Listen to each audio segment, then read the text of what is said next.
사랑하는 성도 여러분, 안녕하세요. 5월 3일 월요일, 오늘의 말씀 찬송가 267장 주의 확실한 약속의 말씀 듣고 찬양함으로 시작하겠습니다.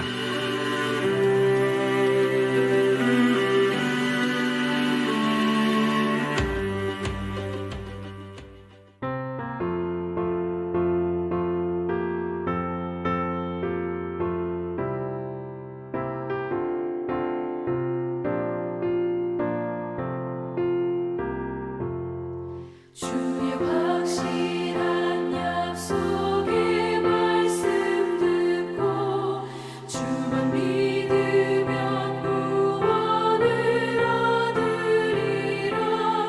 할렐루야 할렐루야 내가 예수를 믿어 그의 흘리신 피로 내 죄 씻었네. 할렐루야 내가 예수를 믿어 그의 흘리신 피로 내 죄 씻었네.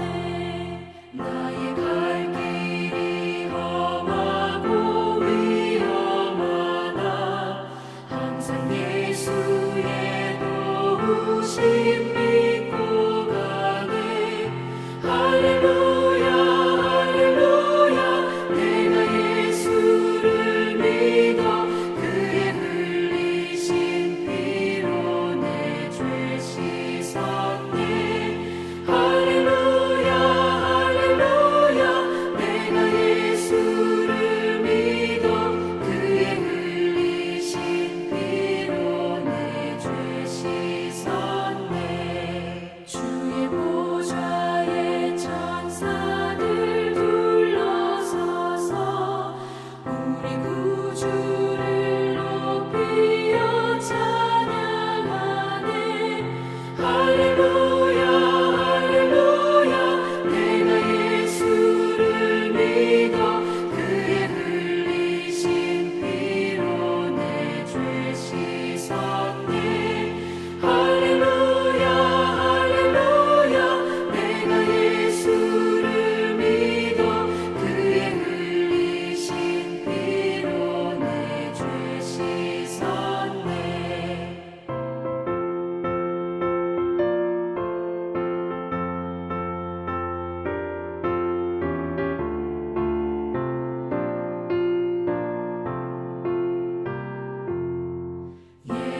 예언자들과 왕들도 반열대로 황금길 따라 나와 찬송하네. 할렐루야 할렐루야 내가 예수를 믿어 그의 흘리신 피로 내 죄 씻었네. 할렐루야 할렐루야 내가 예수를 믿어 그의 흘리신 피로 내 죄 씻었네. 우리 모두 다 그 반열 뒤따르며 함께 즐거운 찬송을 부르리라. 할렐루야 할렐루야 내가 예수를 믿어 그의 흘리신 피로 내 죄 씻었네. 할렐루야 할렐루야 내가 예수를 믿어 그의 흘리신 피로 내 죄 씻었네.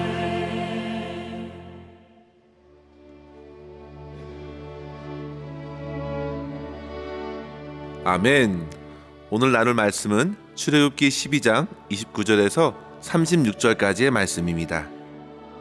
밤중에 여호와께서 애굽 땅에서 모든 처음 난 것 곧 왕위에 앉은 바로의 장자로부터 옥에 갇힌 사람의 장자까지와 가축의 처음 난 것을 다 치심에 그 밤에 바로와 그 모든 신하와 모든 애굽 사람이 일어나고 애굽에 큰 부르짖음이 있었으니 이는 그 나라에 죽임을 당하지 아니한 집이 하나도 없었음이었더라.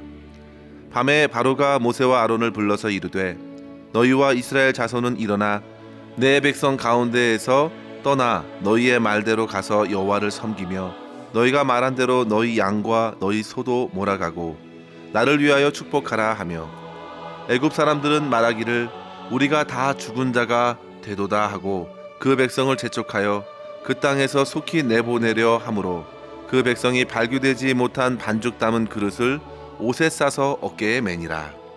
이스라엘 자손이 모세의 말대로 하여 애굽 사람에게 은금 패물과 의복을 구하매 여호와께서 애굽 사람들에게 이스라엘 백성에게 은혜를 입히게 하사 그들이 구하는 대로 주게 하심으로 그들이 애굽 사람의 물품을 취하였더라. 아멘. 오늘 말씀은 애굽에 내렸던 10번째 재앙인 장자의 죽음에 관한 메시지입니다. 앞서 하나님께서는 모세에게 말씀하셨습니다. 출애굽기 12장 3절에 보시면요. 이달 열흘에 너희 각자가 어린 양을 취할지니라 하였고, 출애굽기 12장 6절에는 이달 열나흘 날까지 간직했다가 해질 때에 그 어린 양을 잡으라고 명하셨습니다. 그리고 그 잡은 양의 피를 집 좌우 문설주와 임방에 바르고 그 밤에 그 고기를 불에 구워 먹고 무교병과 쓴 나물도 함께 먹으라고 매우 구체적으로 일러주셨습니다. 그렇게 하신 이유는 그날 밤에 벌어질 재앙 때문이었습니다. 사랑하는 성도 여러분, 그 말씀하신 재앙이 바로 오늘 본문에서 실제로 이루어진 것입니다. 29절에 보시면요, 밤중에 여호와께서 애굽 땅에 모든 처음 난 것을 치셨습니다.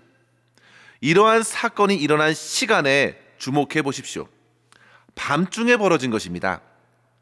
30절에도 그 밤에 바로와 그 모든 신하와 애굽 사람들이 일어나 부르짖습니다. 31절에도 보시면요, 밤에 바로가 모세와 아론을 불렀다 합니다. 세 구절이 연속적으로 밤이라는 시간을 강조하는 것입니다. 그 밤중에 재앙과 부르짖음과 그리고 요청이 일어났습니다. 사랑하는 성도 여러분, 오늘 본문을 곰곰이 묵상하면서 우리는 한 가지 분명한 사실을 깨닫게 됩니다. 반드시 심판의 밤이 온다는 사실입니다. 그 심판의 밤은 그저 매일매일 만나는 밤이 아닙니다. 그 밤은 결국 모든 인생이 만나게 될 밤을 말합니다. 심지어 예수님께서도 이러한 말씀을 하셨습니다. 요한복음 9장 4절에 보시면요, 때가 아직 낮음에 나를 보내신 이의 일을 우리가 하여야 하리라.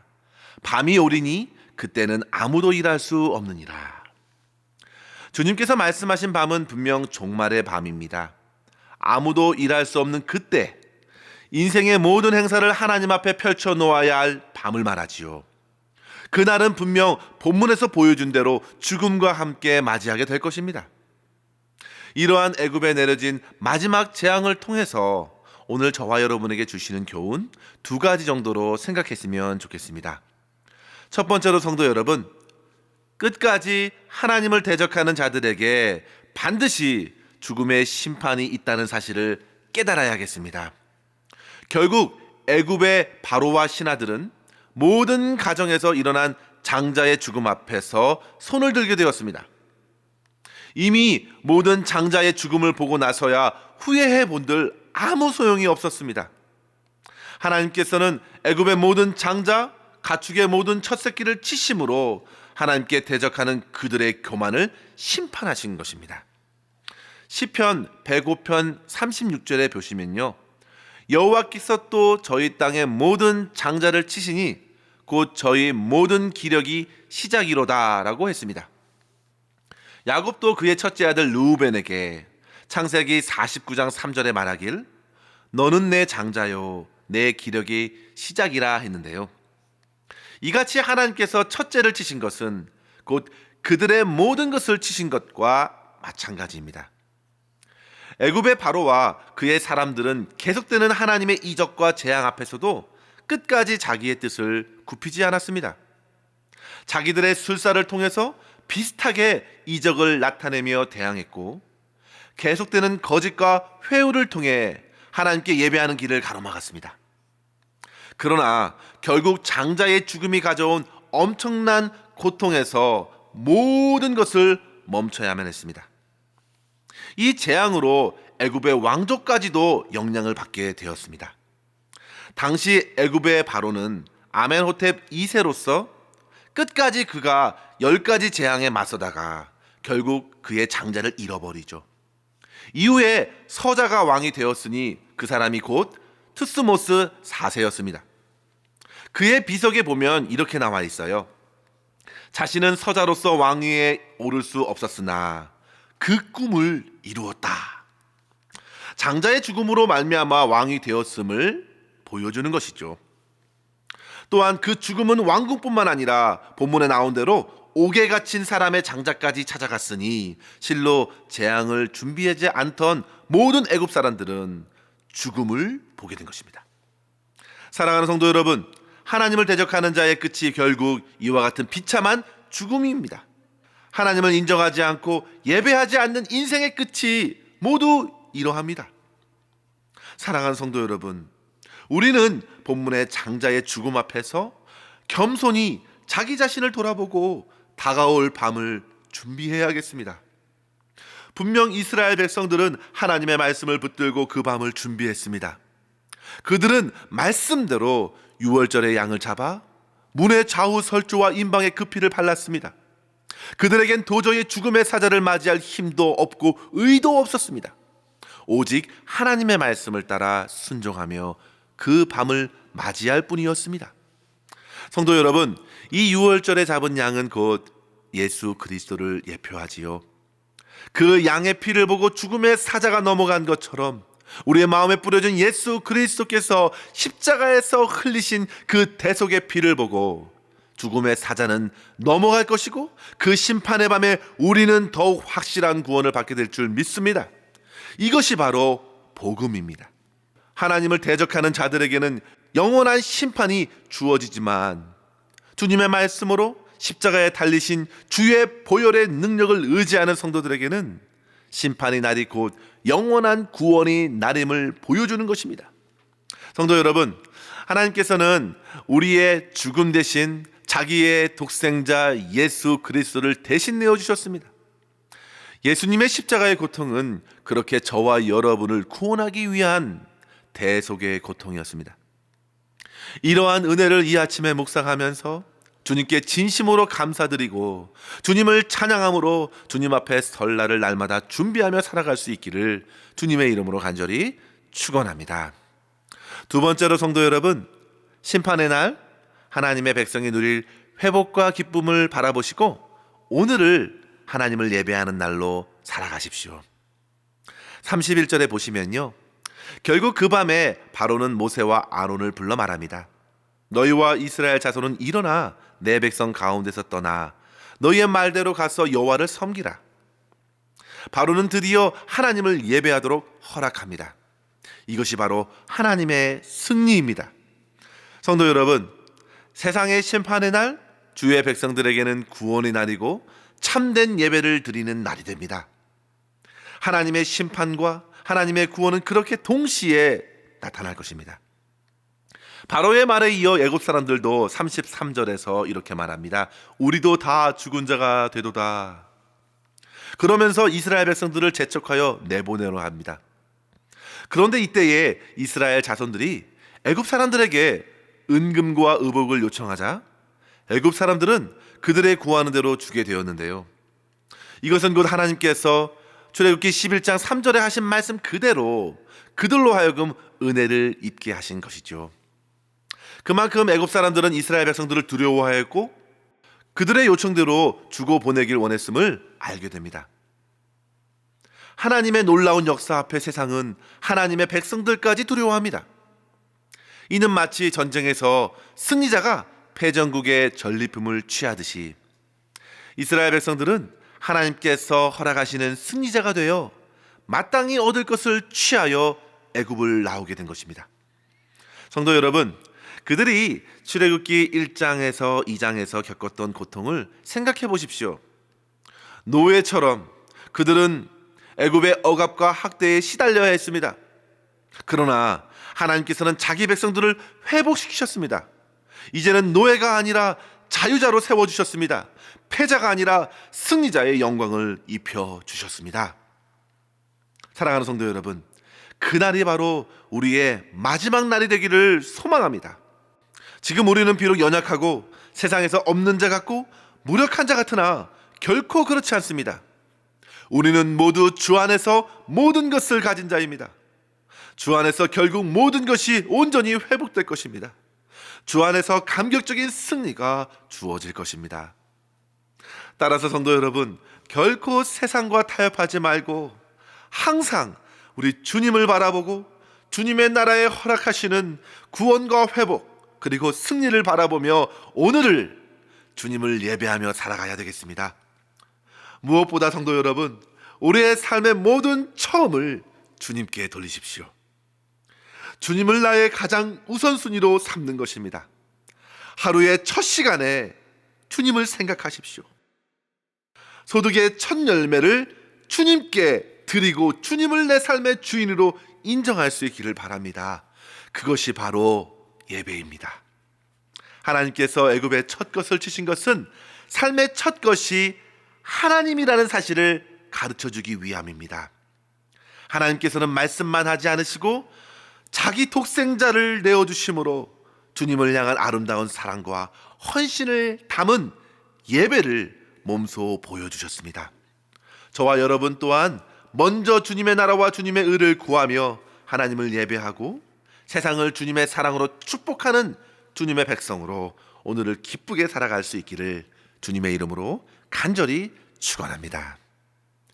기도하겠습니다. 하나님 아버지 감사합니다. 세상을 심판하시는 밤을 믿음으로 잘 준비하라고 오늘 말씀으로 저희의 심령을 깨워주심에 감사합니다. 주님, 하나님을 인정하지 않고 하나님을 예배하지 않는 이 세상에 살아가면서 때로는 여러 가지 유혹에 넘어질 때가 얼마나 많은지 모릅니다. 주여, 저희의 완악함을 불쌍히 여겨주시고 성령 하나님, 저희의 마음에 생명을 주시고 말씀의 은혜에 따라 유월절 어린 양 되시는 주 예수 그리스도의 십자가의 공로를 날마다 의지하게 하여 주옵소서. 주님의 은혜를 힘입어 하나님을 기쁘게 예배하고 받은 풍성한 은혜대로 세상에 주의 복음을 전할 수 있도록 인도하여 주시옵소서. 아버지, 지금의 상황과 환경이 아니라 장차 주님께서 이루시고 회복하실 구원과 그 승리를 바라보고 승리의 기쁨으로 오늘을 살아갈 수 있도록 저의 심령을 굳게 붙들어 주시옵소서. 모든 것 우리 주님께 의탁하옵고 우리 구주 예수님의 이름으로 간절히 기도드리옵나이다. 아멘. 사랑하는 성도 여러분, 오늘도 주 안에서 승리하시기를 간절히 바랍니다. 감사합니다.